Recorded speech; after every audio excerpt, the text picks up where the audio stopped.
嘿，大家好，我是尼克拉斯杨。最近很多朋友给我留言，让我讲讲老子和道教。那今天我们就先讲一下道教的始祖老子。大家可以回想一下，是不是你对于老子只知道他叫老子或者是李耳，他写了什么《道德经》之类的，但是其他呢，你好像是对他一无所知。历史上这个人是不是真的存在，好像都是一个问号。或许他真的存在，又或许老子他不是人类。现在有很多人都觉得道教的炼丹、画符、念咒语等等都是封建迷信，但是大家可以看一下重生之我在国外开道馆当天师，现在的外国道长已经把我们老祖宗传下来的秘法都学走了，念咒、画符、手印、内丹修炼，他们都是样样精通，就连非洲都开了武当分部，来自喀麦隆的道长侃侃而谈，道可道非常道，他们道德经念的都比我们都熟。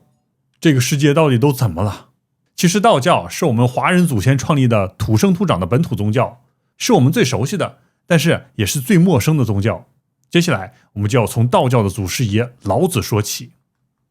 老子从出生到驾鹤西去，他根本不知道自己将来会成为道教的祖师爷。三清、道德天尊、太上老君，这些都是后人给他封的，原因就是他写了一本超越时间和空间的《道德经》。道德经其实就相当于道教的创世纪。为什么它这么厉害？因为道德经里面除了非常玄幻的直达心灵的语言之外，比如什么道可道非常道，玄之又玄，众妙之门啊，朗朗上口。另外老子的写作手法也是相当穿越。老子在道德经里面没有写任何具体的人、具体的地点，没有写具体的时间，整本书可以说是没有讲任何历史、任何时代，所以读起来就给人感觉这个老子写的他不是春秋时代的思想，而是一种超越时间、超越空间、解说宇宙规律的秘文。所以这种抽象、普遍、永恒的写作手法就可以被后世奉为道教经典，传承千年。从这里来看，老子他的意识可能真的已经超越了2500多年前的人类。这个就引出了另外一个问题，老子他是谁？他为什么这么厉害？接下来我讲的，大家听完之后可能会有一种电影《盗梦空间》的感觉，就好比你在做梦，梦见自己上了宇宙飞船翱翔天空，但是你在梦里，你永远不知道你是如何从一开始进入宇宙飞船的。梦里没有开头，也没有结尾，这就是梦。老子就是这样子。在所有中国古典记载中，老子是怎么来的，最后到哪里了这些全都没有写，完全是一个谜。我们都知道孔子和老子是一个时代的，孔子还拜见过老子，在史记中司马迁就写了一章孔子世家，但是写到老子就写了一小段话，一掠而过。老子看周室衰落，于是乃随去，莫知其所终。从此老子一下就消失了，去哪了不知道，没有任何记载，只留下5000字的《道德经》，非常神秘。至于《道德经》，不知道大家知不知道，本来老子他也是不想写的，这个《道德经》是他被逼迫写出来的。在《史记》中记载，老子看周朝不行了，就准备离开，但是他走到函谷关的时候，想着跟着乡民一起出城，这个时候他一下子就被守关的长官尹喜给认出来了。当时尹喜看到了紫气东来认为圣人来了，就立刻拦住老子，实际上是把他给扣押了。尹喜就说先生你不能走，如果想要离开，必须留点东西给我，你就给我写本书吧。于是老子就被迫在关口住了下来，洋洋洒洒写了5000多个字《道德经》给了尹喜。尹喜这么一看大喜，于是就放老子出了函谷关。最后老子去哪了不知道，但是后世有记载，老子可能是去了印度。这本书是写在东晋的一本经书，叫做《老子画胡经》，他描写了老子去了胡人之地，最后还参与了佛教的创立非常玄幻，真的假的完全没有考证。但是老子和释迦牟尼有很大的联系，在后面大家就会知道。所以说老子这个人就好像我们的梦中人一样，没有开头没有结尾，但是大家好像都对老子是非常的了解，了如指掌，但是一问起来老子是谁他有什么经历，完全就想不出来，非常奇怪。这个现象可以叫做曼德拉效应。人类集体记忆经常出现不符合史实的错误记忆。举个例子，在维基百科里，大家知道老子叫什么名字吗？上面写的，有人说他姓李，有人说他姓老，还有人说他姓厉。那老子的名是什么？也分不清。有人说是耳，有人说是真。接着老子字什么啊？这也是很乱的。有人说是字丹，还有人说是字伯阳。这个完全是姓名字全都有不一样的解释，各有各的说法。所以后世就给他总结了一个尊称老子，因为老子看来非常老，这个老子非常神秘，但是我们还是能从中寻找一些线索，就是老子的名字里面总是出现和耳有关，耳朵的耳，老子又叫李耳或者叫李丹。这个丹是什么意思？这个可能就是在描写老子他长得和人类不一样。在《太平广记》中援引葛洪写的《神仙传》里面记载，老子精怪，故吐舌丹然，虽有老丹之号。这句话的意思就是老子他长得令人惊诧怪异，而且他喜欢吐舌头，舌头长长的，而且吐舌丹然。这个丹是什么意思？就是耳垂非常大的意思，可以垂到肩膀上。古书中记载，老子的耳朵有7寸长，大约就是14厘米。而且老子的耳朵是没有耳廓的，它是耷拉下来的，没有这个软骨，非常奇怪。另外，老子出生的时候也是非常的怪异。东晋葛洪在《神仙传·老子》中就记载，其母感大流星而有孕，虽受弃天，然介于李家，犹以李为姓。西汉刘向的《列仙传》中也有记载，老子母服李树而生老子，老子生而能言，指李树曰，以此为姓。另外，在《老子序诀》中还写道，李母剖左腋而生，生既浩然，号曰老子。所以从这些古书中总结，老子是他的母亲突然有一天看到了一个巨大的流星下来，然后他就突然一下怀孕了。之后他不是躺着生出了老子，而是站着扶着树，从这个左边的腋下生出了老子。而且老子一生下还会说话，生既浩然啊，他还有一种洁白明亮的感觉，满头白发，看起来像老头，所以就叫做老子。因为老子没有父亲，不知道是谁生的，但是当时他母亲是扶着李树，或者有的记载他的对面是一家姓李的，所以老子就跟着这些姓李。大家看到这里是不是有种感觉，就这些神仙传、列仙传的记载，老子看起来是有点像释迦牟尼啊。我以前在师尊诞生的这一集就讲过，释迦牟尼出生的时候，他的母亲摩耶夫人就是站着从这个右肋生下来了释迦牟尼。之后释迦牟尼就出现了32相，其中有一项就是垂肩相，就是耳朵非常长，可以垂到肩膀上。所以有人说这个列仙传、神仙传是后人杜撰的是佛教传入中国之后，道教借用了佛教的故事来神化老子的形象。这种说法也有可能因为在东汉末年佛教传入中国之后道教就是为了跟佛教竞争，逐渐开始系统化构建了自己的一个神话体系，的确是可能借鉴了一些佛教的描述方式。但是大家从另外一个方向再想一下，或许还有另外一种可能，就是老子是出生于西元前770年到西元前476年这一段时间，春秋时代，而佛祖释迦牟尼也是在这段时间诞生的。我在阿卡西中的秘密就讲过全球在这段时间里出现了大量的圣人和先知，而且科技也快速发展。根据全世界的记载，这些圣人先知出现的时候都有非常奇怪的现象出现。圣人们出生，他们就会出现光，而先知们在梦中看到预言的时候也是看到神秘的光出现。如果是说这些人都在编故事的话，那可能全球人都在古代同时就编了一个类似的故事，这个又是为什么？我所有的故事都是有联系的，大家可以研究一下我会员节目《孔子的秘密》还有罗布泊的秘密这2集。因为接下来我们将从罗布泊出发，向西穿越印度来到伊朗。为什么来这里？因为在古代伊朗的波斯也出现过和老子一样的人物，相似程度接近90%，而且他们都是出生在西元前500年左右。这个记载出自古代波斯史诗巨著《沙赫纳美》，意思是帝王之书。这本书是世界文学史上单一作者写出来的最长史诗，它是10世纪的波斯诗人费尔多西写的，他一个人用了33年的时间写了5万行诗句。史诗分为3个时期：神话时代、传奇时代和历史时代。接下来讲的波斯老子的故事，就是发生在沙赫纳美的传奇时代，就是古波斯西元前1000多年到西元前500年这段时间。在史诗中有一个波斯历史的传奇英雄，叫做法拉马兹。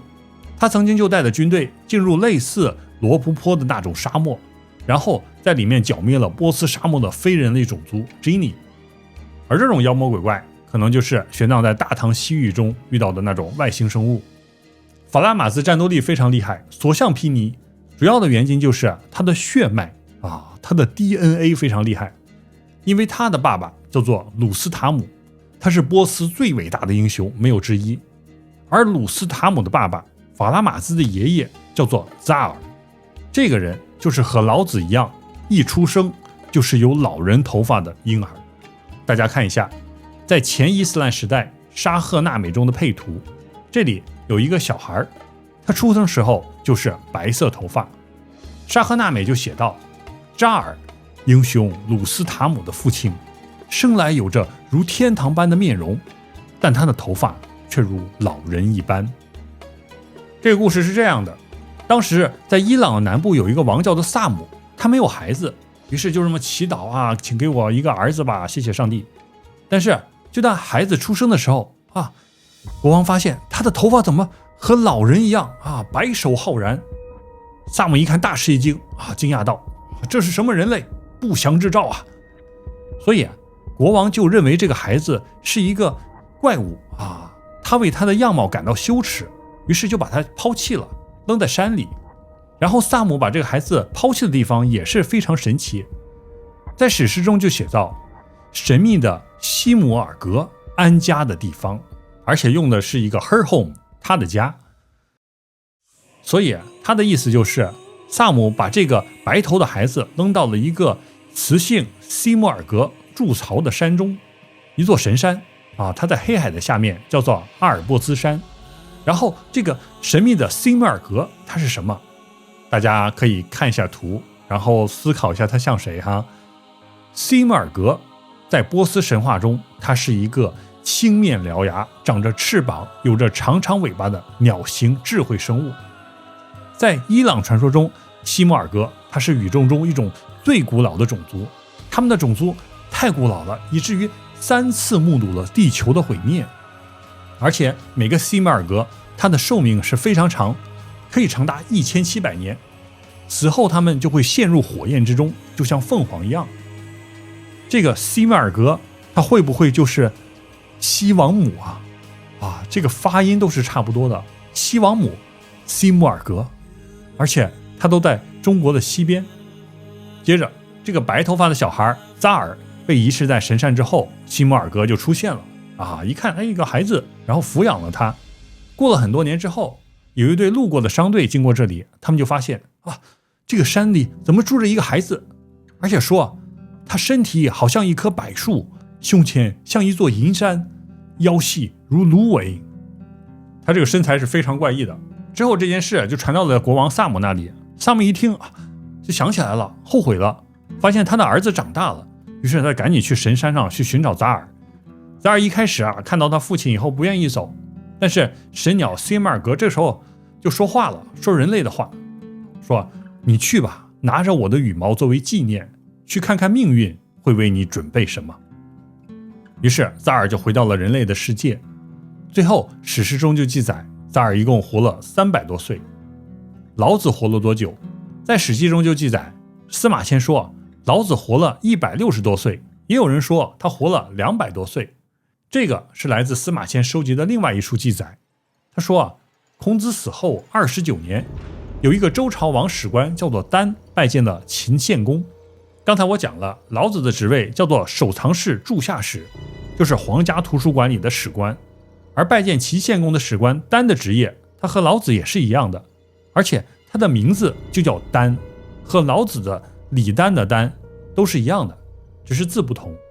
所以司马迁就怀疑这个史官丹就是重新出现的老子。但是如果按照这个时间线来算，在秦献公的那个时候，老子已经是活了200多岁。所以总结来看，就是出现了一个非常诡异的巧合，大约在西元前5000年左右，就出现了释迦牟尼、老子、扎尔，然后老子和扎尔出生的时候，还有这个头发也是一样的。这时候地球上还存在了另外一种鸟形智慧生物啊，和中国的西莽五是一样的，非常奇怪。这些可能都是线索。之前我讲过，孔子啊可能跟防风氏有关。其实防风氏的这个防风2个字，它就是凤凰的意思，和这个辛姆尔格、西王母可能都是一样的。现在很多古代的方言还保存了汉语的上古音韵，比如福建、台湾的朋友就可以念一下闽南语，是不是防风就念作红红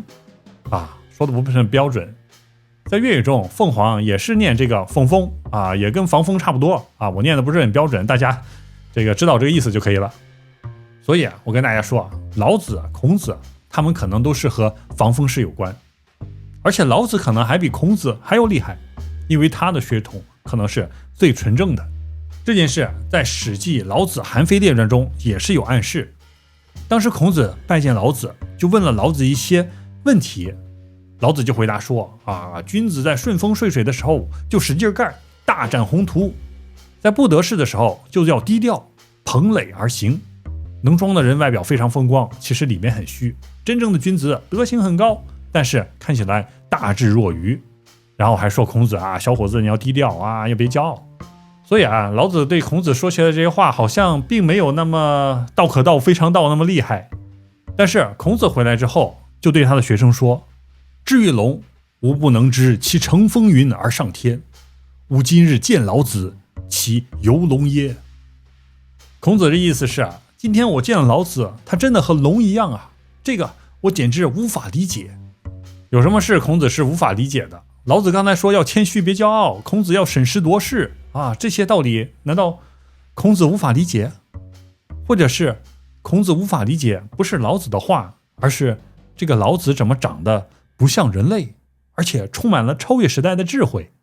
所以孔子才会说老子其犹龙耶，像龙一样，我无法理解他是如何乘上云彩上了天空的。所以老子到底是长了什么样，这个可能大家都不知道。他就和孔子、秦始皇一样，完全没有留下任何画像，但是线索还是有的，那就是在汉代前后的古墓里就有老子的画像被刻在实木的石柱上。这个线索就要从《后汉书·西域传》中说起。当时汉桓帝非常信一些神秘的事情，所以经常祭祀。书中就记载，这汉桓帝总是祭祀老子，一年祭祀好几次。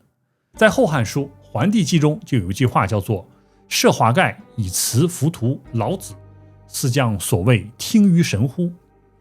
汉桓帝怎么祭祀老子的？很可能是盖了一座非常高的祠，在襄阳市蔡岳墓地出土的东汉陶楼浮屠祠，大家可以看一下，上面就有一层一层的，这个就叫做华盖，是不是天线就不知道了。这个华盖和印度当时装佛祖的舍利子的塔的结构非常相似，上面都有一个和天线一样的东西。然后在《后汉书》中又记载，有一个楚王叫做刘英，他当时在汉代祭祀的时候，颂黄老之威严，上浮屠之仁慈，斋戒3月，于神为誓。他在祭祀的时候就要走流程先大声诵读黄老的圣言，黄老就是老子，然后再拜一下释迦牟尼佛陀的仁慈。所以在汉代祭祀，这个佛道就是一家。要祭祀的时候，老子和释迦牟尼就是2个一起拜，而这个就是一个非常重大的线索。我们可以总结3个重要的关键词：老子、佛陀、浮屠祠。然后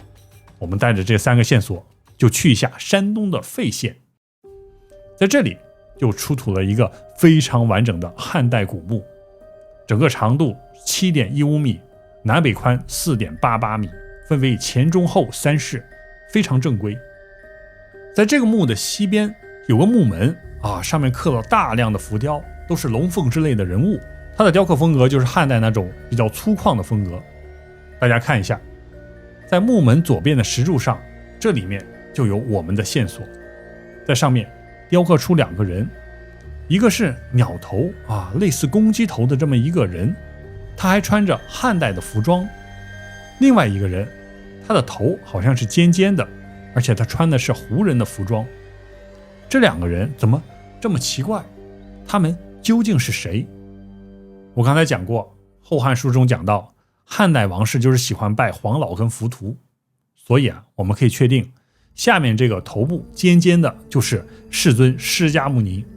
因为他头上有个符号，就是他头上的肉髻乌石泥沙，尖尖的。